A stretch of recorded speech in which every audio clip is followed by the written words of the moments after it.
Бауыржан аға, мен сіздің айтқаныңызбен толықтай келсем. Мен сізге мынадай жаңа деректерді келтірейін. Ресейдің патшасы Екатерина II-ның айтқан мынадай сөзі бар. Қазақтар өздерінің кім екенін білмейді, білсе бүкіл әлемді жаулап алады деген. Бұл сөздің үлкен мәні бар. Сол себептен аталарымыздың ислам өркениетін кресшілерден аман алып қалғаны туралы нақты деректер келтірейік. Қазақ даласынан қоныс аударған түріктер кіші Азия жерлерін өздеріне қарата бастады. Тарихта олар қазақ емес, түрік, селжұқтар деп атады. Тарихи осы кезеңде Иерусалим Иса пайғамбар жатқан қасиетті жерді азат етеміз деп кресшілер жорығы басталды. Осы кезеңде түрік селжұқтарын басқарған атақты қолбасшы Сұлтан Месуд, тегі қазақ, шын есімі Масқұт, 1116 және де 1155 жылдары басшылық еткен болатын. Жастайынан атқа отырып, соғыс өнерін жақсы меңгерген, дала заңдарымен өскен атақты қолбасшы Сұлтан Месуд төніп келе жатқан Еуропаның кресшілерін аса тиімді соғыс тәсілдерін пайдаланып талқандады. Бұл туралы деректер Владимир Михайлович Запорожецтің Селжуки еңбегінде келтірілген. Еуропа рыцарьларынан құралған әскер 1 миллионға жетті деп жазады. Неміс кресшілерін бастап келе жатқан император Конрад II болса, екінші кресшілерді Людвиг VII қолбасшылық етті. Олардың жоспары бойынша Ирак, батыс парсы жермен өтіп, Дарилей, Иконий, Ираклиді арқылы өтіп, Иерусалимге жол ашу еді. Жол жөнекей, орасан зор кресшілер тонаушылықпен айналысып, жүрген жерін қызыл қанға бояды, деп жазады Малуф Амин өзінің «Крестовые походы глазами арабов» деген еңбегінде. Кедергісіз келе жатқан неміс рыцарьлары үлкен тосқауылға тап болады. Ол туралы тарихшы Гийом Терский былай деп жазады. Түріктердің жебелері нөсер жаңбырдай жапты.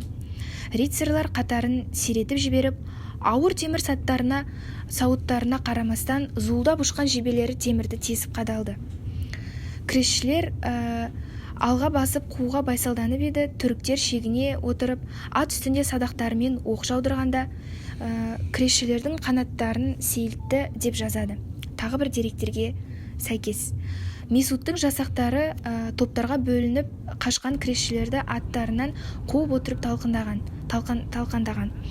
Француз әскерімен қосылған неміс рыцарьлары Селжук жермен өтіп, Кадмус өткелінен өткенде, шатасып басқа жолмен кеткенде, Месудтың 30 000 жасақтары арлан қасқырдай көздерінен таса қылмай, күні-түні шабуылдап қалжыратты.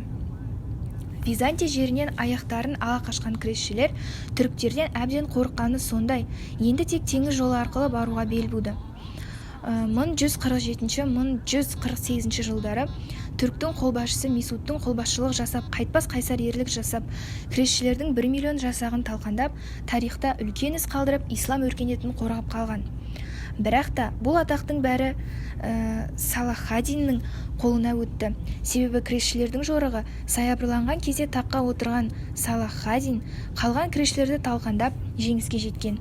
Ол туралы кітаптар, кинолар, өлеңдер шығарылып, ал ең бастысы күшті жеңген қазақтың басшысы Масқұттың аты аталмай көлеңкеде қалды. Жалпы Салахаддинді алатын болсақ, ол араб түбегін басқарып тұрған Сұлтан Нураддиннің қоластында болған нөкер еді. Сұлтан Нураддин деректер бойынша Райс Селджуки кочевники завоеватели зерттеу жұмысында ол Дулат тайпасының қолбасшысы екенін жазады. Кресшілердің ақырғы жорықтарында Сұлтан Нураддин өлген соң орны басып алған. Сол туралы Владимирскийдің Саладин завоеватель крестонцев еңбегін келтіріп, Салахаддин өзі қожалық етіп қалған кресшілерді талқандады десе, Салахаддиннің әскерінің бәрі түркілер болған және сол кезеңде ең басты тіл түркі тілі екенін нақтылап дәлелдеп айтады. Міне, тарих қалай өзгертіледі. Аюб Салахаддин жеңілген кресшілерді қуып бүкіл атаққа ие болды.